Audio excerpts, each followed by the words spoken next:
Oi, pessoal. Hoje a gente vai falar sobre divergente e rotacional. Primeiro, vamos falar então de divergente para um campo tridimensional de classe C1, definido num subconjunto da R3, aqui ômega. Esse campo nosso tem componentes A1, A2 e A3, respectivamente, em IJK. Então, o divergente de F é definido para cada ponto do ômega como sendo aqui, a derivada desse A1 aqui em relação à primeira variável, a derivada do A2 em relação à segunda variável e a derivada do A3 em relação à terceira variável, isso aplicado no ponto que você estiver calculando. Beleza, no caso bidimensional, agora a gente tem um ômega do R2, continuamos com um campo de classe C1, mas agora, por ele ser um campo bidimensional, eu tenho somente as componentes em I e em J. Da mesma forma, a gente define divergente do F como sendo, então, a derivada do A1 em relação à primeira variável, mais a derivada do A2 em relação à segunda variável. Não tem terceira variável aqui e nem terceira componente. Em ambos os casos, em bidimensional ou tridimensional, o divergente a gente observa que é um número. Beleza.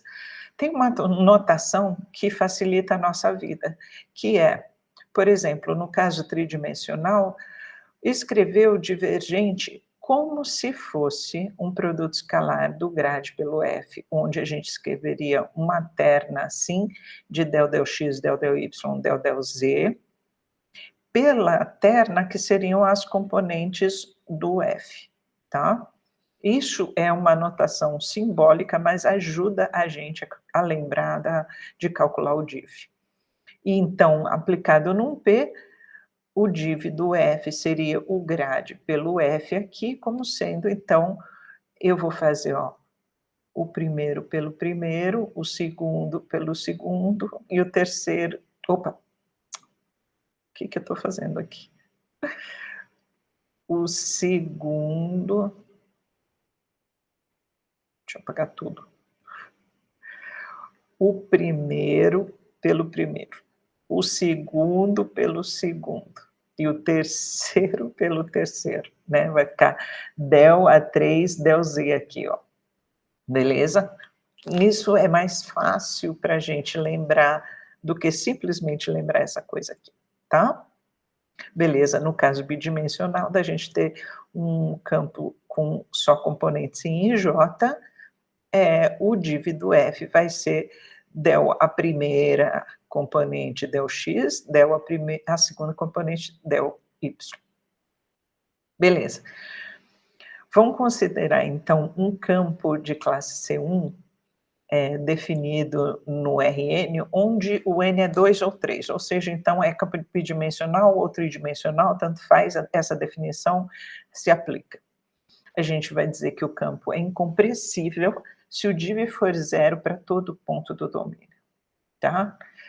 Caso isso fure, ou seja, se existir um ponto do domínio que o div não é zero, então a gente vai dizer que o campo é compressível, tá?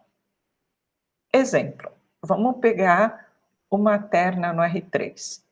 Vamos considerar esse campo que é x2 menos xy e mais xy. Para calcular o div, eu vou pegar esse x2 aqui e derivar em relação a x, vai ficar 2x. Depois, eu vou pegar esse menos xy aqui e derivar em relação a y, vai ficar menos x. Estou derivando em relação a y. E isso aqui, o xy, eu vou derivar em relação a z, vai ficar quanto? Zero, né? Então, somando isso aqui, eu tenho esse x aqui. Se anulou? Se anula se o x for zero, caso contrário, não. Mas se anulou em todo ponto? Não. Então, não é incompressível, é compressível. Vamos considerar outro campo. é um campo tridimensional também, só que em K é zero, tem um mais 0K invisível aqui, certo? Mais 0K aqui. Também é um campo tridimensional, e o div dele está dando zero. Vamos ver. Aqui, se eu derivar a primeira componente do f em relação a x, dá zero. Se eu derivar a segunda componente do f em relação a y, dá zero. E a terceira também dá zero. Portanto, o div desse f é zero. Esse campo, ele é incompressível. Beleza. Um terceiro campo aqui com coordenadas x, y, z. Então, se eu derivar x em relação a x, dá 1. Se eu derivar y em relação a y, dá 1. Se eu derivar z em relação a z, dá 1. Eu somo essas derivadas parciais e vai dar 3. É um campo com divergente constante igual a 3. É diferente de zero. Portanto, é compressível. Então, o A e o C são compressíveis e o B é incompressível. Beleza, então agora a gente vai mostrar que o campo elétrico produzido por uma partícula é incompressível. Nós vamos considerar esse campo elétrico, onde o Q é a carga da partícula. Então, observem que a componente em I é esse X com tudo isso aqui, ó. Depois, a componente em Y é esse Y, em J é esse Y com tudo isso aqui. E a componente em K é esse Z com mais tudo aqui. Então, a gente precisa derivar a primeira componente em relação a X, que é tudo isso aqui, né? O X também participa, e derivando dá isso aqui. Analogamente, a gente deriva em relação a y a segunda componente, que é o y, com isso aqui, que está aqui, depois de derivar, fazer a regra do quociente, a gente obtém isso aqui. E com relação a z, analogamente. Daí, se a gente soma essas três derivadas parciais, a gente obtém que o divergente é zero. Aqui várias coisas vão se anular, várias não, todas as coisas vão se anular e a gente obtém que é zero. Tá, o rotacional. O rotacional de um campo tridimensional, então definido no subconjunto da R3 de classe C1, eu consigo definir o rotacional da seguinte forma. É essa conta toda aqui. Eu vou fazer uma diferença aqui de derivadas parciais e colocar como coeficiente no I, outra diferença aqui de derivadas parciais vou colocar como coeficiente do J e analogamente aqui. Só que vocês estão vendo aqui que eu estou derivando a componente 3 em relação a y, a segunda variável, depois eu subtraio da componente 2 em relação à terceira variável, e vou fazendo essas maçarocas. Como que eu posso guardar isso na cabeça? Tem uma notação que é um determinante simbólico que ajuda a gente a guardar a fórmula do Roth na cabeça. Na verdade, a gente não guarda, a gente simplesmente aplica esse determinante simbólico. Que seria isso? O Roth a gente veria como sendo como se fosse o produto vetorial do grade por F. Então, aqui, eu coloco IJK. Na segunda linha, eu coloco as componentes do grade. E na terceira linha, eu coloco as funções componentes do meu Fão, tá? Do meu campo. Beleza. No caso bidimensional, então, o que a gente tem?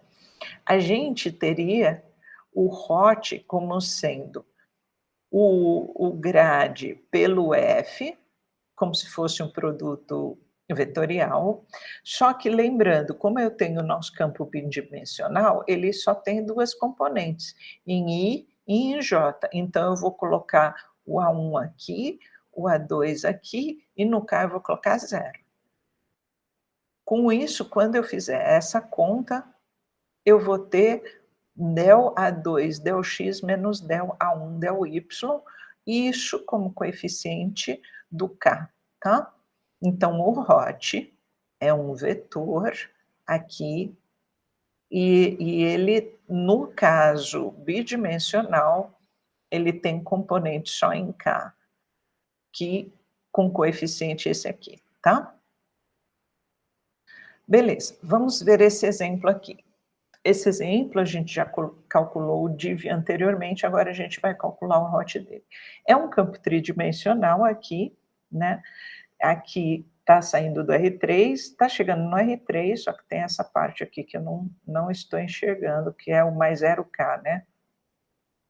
Então, aqui o hot eu vou ter que fazer ele mesmo, e depois que eu calcular esse determinante, então, por exemplo, vamos fazer assim, ó, essa linha aqui, vai ficar no I, vai ficar del y de zero, que é o que está escrito aqui, ó.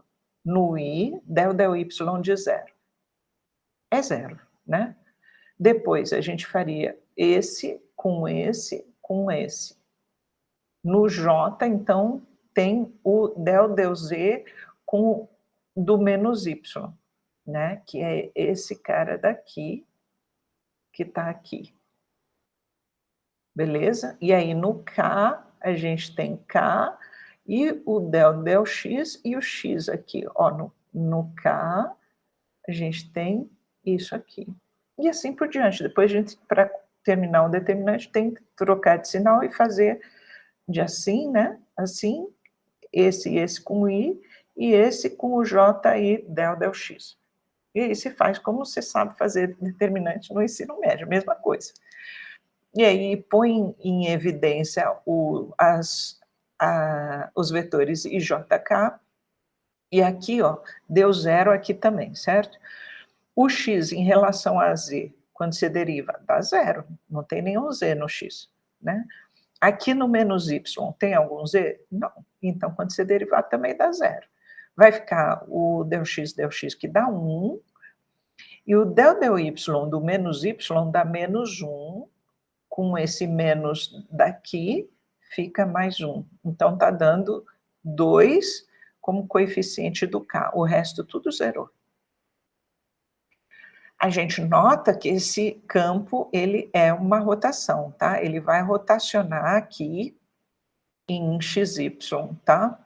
Vai rotacionar no sentido anti-horário em XY. Então, quando a gente olhar esse campo tridimensional aqui, se isso aqui for o Y, esse aqui o X e o Z aqui, o campo vai rotacionar fazendo assim, tá? Indo para lá, tá? Em volta do Z aqui. Beleza. Vamos considerar esse outro campo tridimensional, onde as componentes são x, y e z. E vamos calcular o hot. O hot, então, eu vou colocar IJK, aqui as componentes do gradiente, e vou colocar aqui, ó, as componentes do meu campo de acordo, tá? Embaixo do I, embaixo do J, embaixo do K correspondente. Vou fazer esse determinante e vai dar esse trambolho aqui. Aí vamos observar. Derivada em relação a y do z, quanto vai dar? Zero. Derivada do y em relação a z, também é zero. E aqui, derivada do z em relação ao x, zero. Derivada do x em relação a z, zero. Derivada do y em relação a x, zero. Derivada do x em relação a y, zero. Dá zero, né? Então, esse rotacional dá zero. Esse campo, a gente pode observar que ele não é uma rotação, ele é, se a gente for desenhar aqui, x, y, z de novo, x, y e z, esse campo, ele vai sair radialmente. Radialmente eu estou fazendo uma coisa torta aqui, né. Ele sai radialmente, eu vou tentar fazer mais ferinha aqui, tá. Suponha que está super bonita. Para cada esfera, ele vai sair assim, com vetores que tem o tamanho do raio da esfera, tá. Isso na aula de desenhar campo de vetores, a gente viu um pouco disso aqui. E se eu tiver uma esfera maior ainda, vão sair os vetores, a representação do campo vai ser assim. É lógico que aqui tem vetores saindo para mim aqui e indo lá para trás também, né. Só que eu estou desenhando aqui em 2D. Beleza? Agora vamos considerar então a seguinte, noção. Vamos considerar um campo C1, ele pode ser bidimensional ou tridimensional, tá. Eu vou dizer que ele é irrotacional se o hot for 0 para todo ponto, todos os pontos. Caso contrário, ou seja, se tiver um ponto, um triozinho desse no domínio, no ômega, ou no caso no 2, vai ter 2 coordenadas, que o hot não é 0, eu vou dizer que é rotacional. Vamos para o nosso exemplo 5. Aqui o exemplo está pedindo para você mostrar que o campo elétrico é um campo irrotacional. A gente já mostrou no exemplo 2 que o campo elétrico é incompressível. A gente mostrou que o div dava 0 e agora a gente quer mostrar que é irrotacional, ou seja, que o hot dá 0. Vamos usar o mesmo campo então do exemplo 2, né, onde, de novo, que aqui é a carga da nossa partícula. Nós vamos montar o nosso hot, né, então na primeira linha tem I, J, K, na segunda as componentes do gradiente, e na terceira, a gente quer colocar aqui as nossas componentes do campo E. Então, de novo, é X com tudo isso aqui na primeira componente, depois Y com toda essa parte, depois E com toda essa parte, que é o que está aqui. E aí a gente calcula esse determinante e ele vai dar essa coisa feia, mas todas as parcelas têm o mesmo denominador, vocês estão vendo aqui.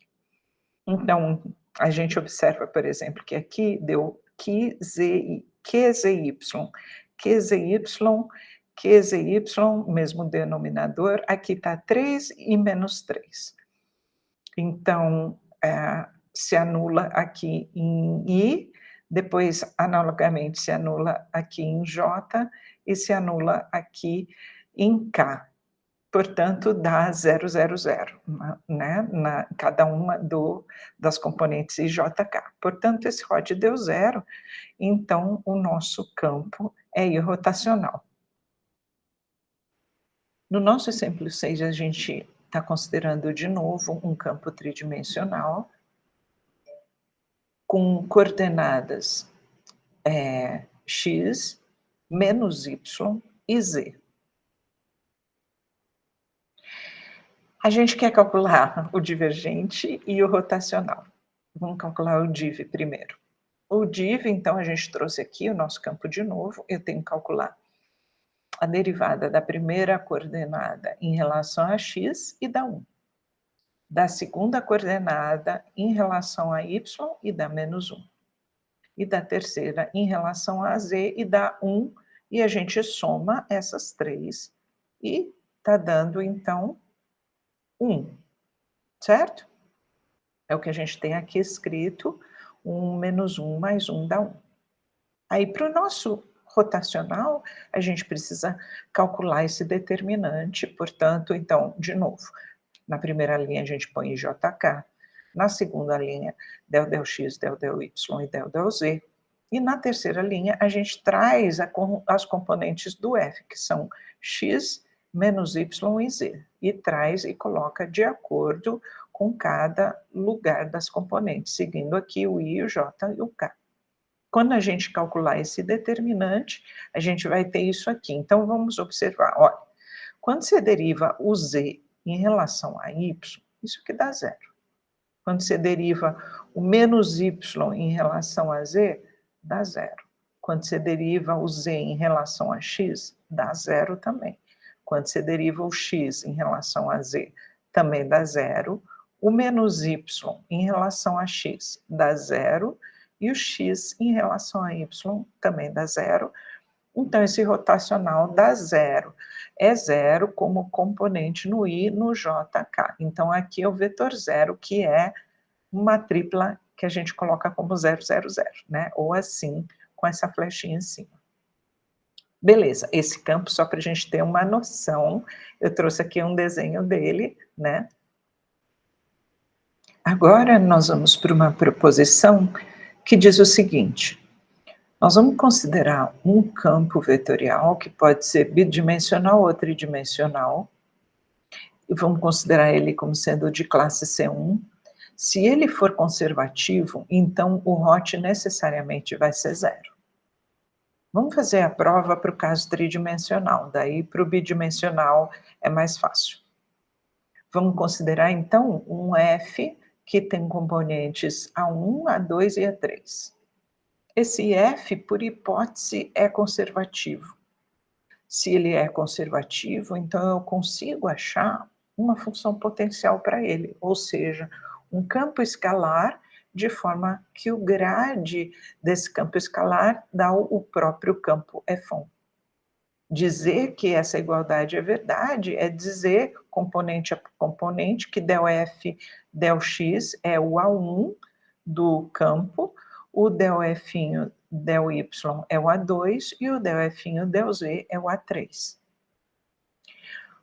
Como o Fão é, por hipótese, de classe C1, o F'inho é de classe C2, já que Fão é grade de F'inho, né? Então, se existe derivadas do Fão, eu posso derivar cada uma das componentes do grade em relação a x, y e z, e as derivadas do Fão são contínuas, por consequência, então, as derivadas do grade também são contínuas e, portanto, o F é de classe C2, porque aí existem derivadas até segunda ordem, tá? Então, o que a gente vai fazer? Esse cara aqui, esse F, ele é o A1, o A2, componentes, né? E o A3, eu posso escrever assim também, né? A3 e aqui A2. A vírgula ali. Isso quer dizer que o del F del X é o A1, o A2 é o del F del Y e o A3 é o del F del Z. É isso que a gente escreveu anteriormente, e daí, por causa dessa igualdade, por exemplo, e dessa, o que a gente pode fazer? Derivar aqui em relação a y, os dois lados, em relação a y, e aí eu vou fazer aqui del y, e esse cara aqui eu vou derivar em relação a x, vou fazer del x, por exemplo, del x. A mesma coisa eu vou fazer aqui, del x. Por causa do F'inho ser de classe C2, vale o teorema de Schwartz. Então, essa integral aqui, mista de segunda ordem, é igual a essa mista de segunda ordem aqui, olha. Por isso, o del y de A1 é o del x do A2. É isso, então, que está escrito aqui, pelo teorema de Schwartz. As derivadas mistas em xy e yx aqui do F'inho coincidem, tá? Por isso a gente conclui que del A1 del y é del A2 del x. E pensando de uma forma análoga, a gente consegue demonstrar que vale essa igualdade, vale essa igualdade. Por isso, então, jogando essas igualdades lá no Hot, a gente chega que ele é zero. A recíproca dessa proposição que a gente acabou de falar não é verdadeira, mas ela é verdadeira numa condição bem específica, que é quando o nosso ômega é simplesmente conexo. Lembrando que, grosseiramente, a gente fala que um conjunto é simplesmente conexo se a gente conseguir reduzir uma curva suave fechada para um ponto, né, continuamente. E, por exemplo, se a gente tiver o plano faltando um ponto, ele não é simplesmente conexo. Se a gente tiver o espaço faltando um ponto, é simplesmente conexo, mas se faltar uma reta toda, já não fica simplesmente conexo. Bom, se a gente tiver, então, um domínio simplesmente conexo para o nosso campo bidimensional ou tridimensional, esse campo sendo C1, vale a volta da nossa proposição. Ou seja, se a gente tiver Hot zero, o campo vai ser conservativo. Beleza. Uma demonstração desse fato vocês podem achar no livro do Elon, que é o curso de análise volume 2. Com isso, então, a gente fica com mais uma característica equivalente de campo conservativo. A gente já mostrou anteriormente, já mencionou anteriormente que A1, A3 e A4 eram equivalentes no caso de ômegas que são conexos por caminhos.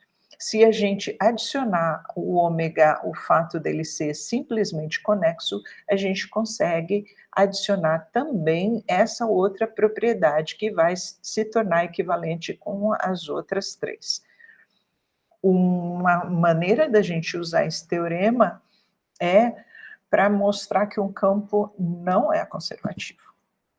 Porque a gente vai poder, por exemplo, pegar dois caminhos diferentes que vão de um ponto até outro ponto e mostrar que as integrais são diferentes e, portanto, o campo não é conservativo.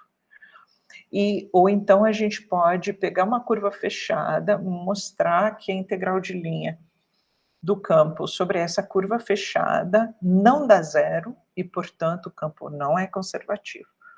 Ou mostrar que o Hot não dá zero e, portanto, o campo não é conservativo, tá?